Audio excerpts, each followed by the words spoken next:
అండి hi friends hi friends చూడండి ఎర్ర గోంగూర చాలా ఫ్రెష్గా ఉంది. వర్షానికి వచ్చారు ఇవాళ ఇంటి ముందు అమ్మటానికి.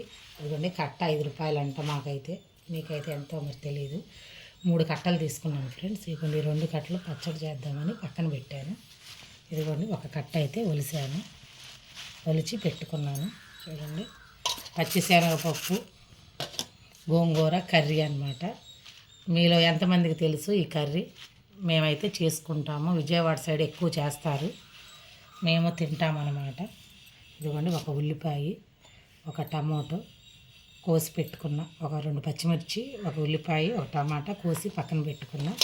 ఇదిగోండి పచ్చిశనగపప్పు కొంచెం తీసుకున్నాం, ఒక 50 గ్రాములు ఉంటాయి అంతే ఒక కట్టకైతే. మేమైతే కొంచెం ఒక్క పూటకు కాబట్టి అందుకని కొంచెం తీసుకున్నాం. 2 కట్టలు 3 కట్టలు అయితే ఇంకొంచెం 100 గ్రాములు అట్లా వేసుకోవచ్చు. దీన్ని ఉడకబెట్టి పక్కన పెట్టుకోవాలి. ఆయిల్ వేసి పోపు సామాన్లన్నీ వేసుకొని ఉల్లిపాయ పచ్చిమిర్చి వేయించుకొని తర్వాత టమోటా వేసి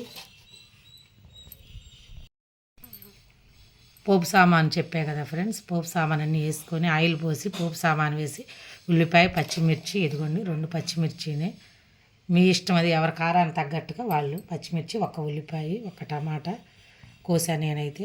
పోపు సామాన్ తర్వాత ఉల్లిపాయ పచ్చిమిర్చి కరివేపాకు వేయించుకోవాలి. అవి వేగిన తర్వాత టమాటో వేయాలి. అప్పుడు ఉప్పు పసుపు, కారం వేయకూడదు, ఉప్పు పసుపు వేసి మగ్గబెట్టుకోవాలి. ఇది పక్కన ఉడకపెట్టి పక్కన పెట్టుకుంటాం కదా, దీన్ని దాంట్లో వేయాలి. అది బాగా కొంచెం మగ్గిన తర్వాత వేయకండి గోంగూర, ఒక కట్ట గోంగూర ఇది శుభ్రంగా కడిగి సన్నగా తరుక్కోవాలన్నమాట. తరుక్కోవచ్చు, ఇట్లా తుంచుకోవచ్చు. నేను ఇంకా కడగలేదు, ఒలిసి పెట్టాను అనమాట. కడిగేసి దీన్ని వడబోసుకొని అవన్నీ మగ్గిపోయిన తర్వాత దీన్ని వేసేసేయాలి. పులుపు కదండి, అవన్నీ మగ్గిన తర్వాత వేయాలి. లేకపోతే పప్పు అది టమోటో అదే ఉల్లిపాయ అవి మగ్గవు అనమాట. అంతా మగ్గిన తర్వాత కొంచెం మీకు ఎంత కావాలంటే అంత కారం, తగినంత కారం వేసుకొని కొంచెం మూత పెట్టేస్తే మగ్గిపోతుంది. లాస్ట్లో ఇదిగోండి కొత్తిమీర జల్లుకొని దించేసుకోండి. వాటర్ అయితే ఎట్టి పరిస్థితులు పోయకూడదు, వాటర్తో పని లేదనమాట. అదండి ఈరోజైతే మా కర్రీ గోంగూర పచ్చిశనగపప్పు కర్రీ. ఇదిగోండి పక్కన పెట్టండి ఎండుమిర్చి వేసి పచ్చడికి అనమాట. ఓకే ఫ్రెండ్స్, ఈ కర్రీ గురించి అయితే అయిపోయింది. అందరికీ ముందుగా రేపు శ్రావణ మాసపు ఫస్ట్ శుక్రవారం శుభాకాంక్షలు అండి. అందరూ హ్యాపీగా చేసుకోండి. ఆరోగ్యాలతో ఉన్నంతలో అప్పులు చేసి చేసుకోవాల్సిన అవసరం లేదు. అంతే కదండి, నేనైతే అట్లా అనుకుంటున్నాను. మీరేమనుకుంటారు? ఒక్కొక్కరికి తాతలు ముత్తాతలు సంపాదించిన ఆస్తులు ఉంటాయి కాబట్టి కరగబెట్టి ఏదైనా చేసుకుంటారు. మనలాంటి మిడిల్ క్లాస్ ఫ్యామిలీకి ఉంటేనే చేసుకోవాలి, లేకపోతే లేదు.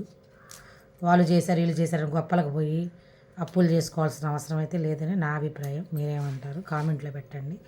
అందరూ హ్యాపీగా చేసుకోండి, ఉన్నంతలో చేసుకోండి. ఓం శ్రీ మాత్రే నమః. Okay friends, bye friends. నచ్చితే లైక్ చేయండి, కామెంట్ చేయండి, మర్చిపోకుండా కామెంట్లో పెట్టండి ఫ్రెండ్స్. ఎవరైనా కొత్త వాళ్ళు కానీ ఉంటే కనుక నా ఛానల్ని ఒకసారి విజిట్ చేయండి. నచ్చితే కనుక సబ్స్క్రైబ్ చేసుకోండి, లైక్ చేయండి, కామెంట్ చేయండి, షేర్ చేయండి. ఏదో నాకు వచ్చినట్టు నన్ను ఏమైతే వంకలు పెట్టద్దు, ఎవరు ఎగతాళిగా చేయొద్దు. వచ్చినంతలో చేయాలనే ఉద్దేశంతో ఏదో ఒకటి అప్లోడ్ చేసుకుంటున్నాను. ఏదో నాకు తెలిసినట్టుగా, నాకు ఉన్నట్టు, నాకు తెలిసినట్టు, నాకు వచ్చినట్టు చేస్తున్నాను. ఎవరు తప్పుగా అయితే అనుకోవద్దు friends. Okay friends, bye friends.